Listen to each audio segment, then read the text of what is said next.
რუსთავის მერიამ ფონდ საქართველოს კარიტასთან ერთად საქველმოქმედო აქცია გამართა. აქციის ფარგლებში საღდგომო საჩუქრები კარიტასის რუსთაველ ბენეფიციარებს გადაეცათ.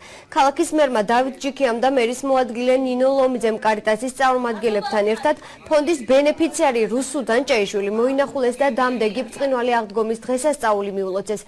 ადგილობრივი ხელისუფლების წარმომადგენლებმა კარიტასის თანამშრომლებთან ერთად ოჯახს საკვები პროდუქტები და საღდგომო ნობათი გადასცეს. ეს კვირა არის ნების კვირა და შესაბამისად ერთ-ერთმა არასამთავრობო ორგანიზაციამ საქართველოს კარიტასმა გადაწყვიტა რუსთავში თავის პროგრამის ფარგლებში 36 ბენეფიციარს საჩუქარი მიართვას. ეს არის ბენეფიციარები არიან ძირითადად სოციალურად დაუცველები მწოლიარეები, ანუ ხალხი, რომელთაც გარკვეული პრობლემები გააჩნიათ გადაადგილების.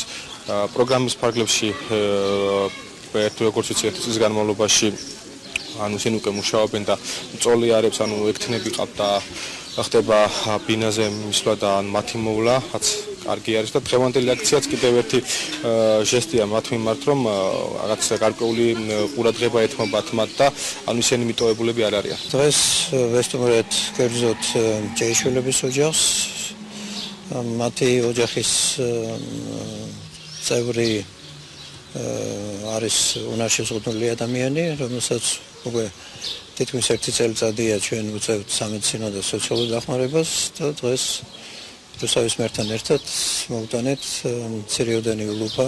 ძალიან კმაყოფილები ვართ, იმიტომ რომ ხანდახან ისე ოჯახია საერთოდ უჭირს ხალხს, მაგრამ ჩვენ მით უმეტეს ახლა სახლში ვარ გამაგეთილი და ძალიან დიდი შეღავათია რა თქმა უნდა ეს პროდუქტები რომ მოიტანეს, იმიტომ რომ ეს დიდხანს ერთი თვე მაინც გასტანს, რომ ოჯახში მშიერი არ მყავდეს მეუღლე.